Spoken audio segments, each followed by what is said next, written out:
Hi, good evening everyone. I don't usually do videos, but this is a very serious topic. This is my daughter Teraya. She's now 22 years old. She went on holiday for a week with her friend to Jamaica back in October 2024. So this is the girls. This is Genevieve, Teraya's friend. They've been friends for about 8 years. She asked Teraya if she wanted to go to Jamaica for a week because her boyfriend was out there.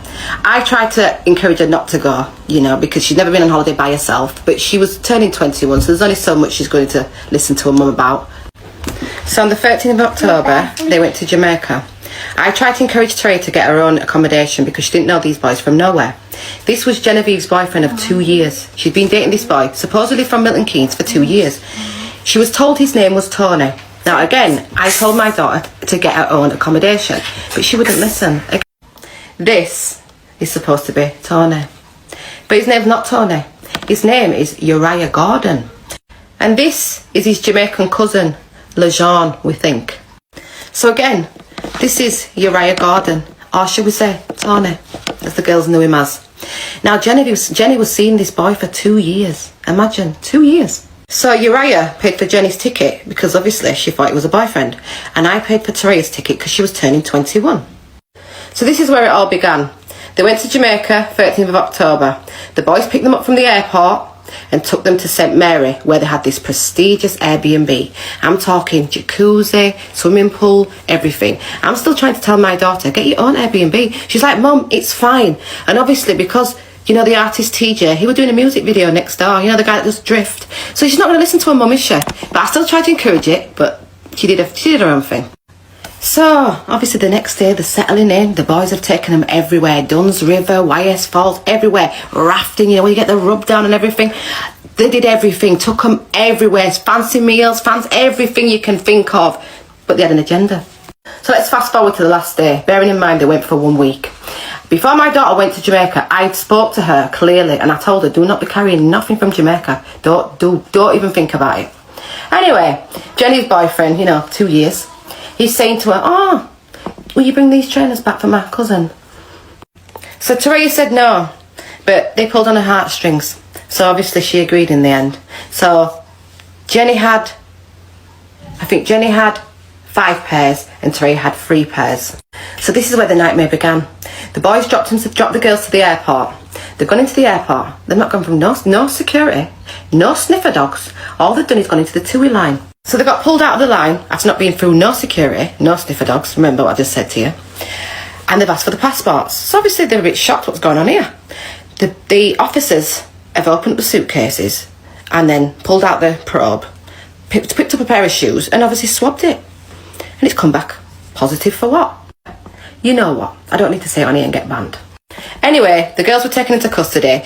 They were held at the Cambridge police station in St James, Montego Bay. Then at about 11:30 that night, I got a phone call from the British Embassy. I thought I was going to die. Anyway, I flew out there about 4 days later, and it took me 19 days to get my daughter out of jail. She was in jail for 19 days. The conditions of the jail were horrendous, as you can imagine.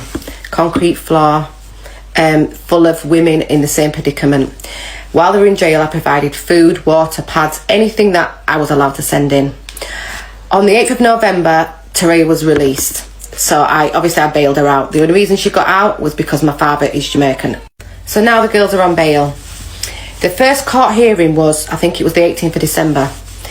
In total, these girls went to court 11 times. This is how long this was prolonged. It was just a long, unnecessary experience. Sometimes my daughter's lawyer didn't turn up, many times. Sometimes Jenny's lawyer didn't turn up. Jenny didn't turn up 1 time. So it was just long. So the girls have been in Jamaica for a total of 16 months. Bearing in mind they had the serious hurricane. While my daughter's obviously been out there, she's met a boy. She's been there for 16 months. Sometimes there's no electric, no current, maybe nothing to do. She met a boy and she got pregnant. So obviously this is not the right timing at all. It's not the right time to be having a baby. Not in these conditions and there's a serious court case going on, but So fast forward, October 2025. My daughter's in slow labour. In the hospital, but the hospital is about to be destroyed by this serious hurricane. So she's sent back in the slow labour. So she said she survived the hurricane, the eye of the storm. She's got the footage and everything. Then 3 days later, she gives birth to her baby, beautiful baby, in a taxi. No pain relief, no nothing. So beautiful, healthy baby girl. My daughter's healthy. Everything's fine. They've had to go back to Black River, that the worst place hit with a hurricane, with one of them. No electricity, no water. There's still no electricity to this day. So let's fast forward now. January 2026. I'm feeling a bit positive. They've gone into court.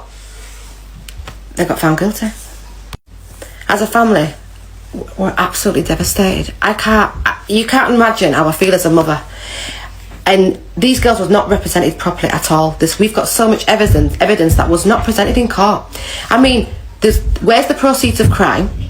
Where's the phone records? Where's the bank statements? And also, someone used my daughter's phone while she was in custody and rang a British number. So to me, that sounds like they were the scapegoats while the real shipment went through. Corruption at its finest. So the next court hearing is early March for sentencing. We've been advised that these girls are looking a minimum of 6 years. A minimum of 6 years for something they've not done. 6 years. So obviously I want to provide a barrister from England to take over to Jamaica, because we need to appeal with all the evidence that we've got. So the girls were not represented properly in court. They did not get a fair trial. There was no jury. So I've got a barrister at this side that has looked at the evidence, and she can see, and she's ready to come over and do the appeal. This is clearly some kind of setup, and it's clearly something that happens often with young girls. As a mother, I want to get this out there to show women that you've got to really talk to your daughters. I'm talking seriously, not just on a small level, on a deep level, because this sounds like some new romance scam. I cannot sit back and watch my daughter go to jail for something she's not done. This has been the hardest 16 months of my life already. And bearing in mind, now she's got a baby.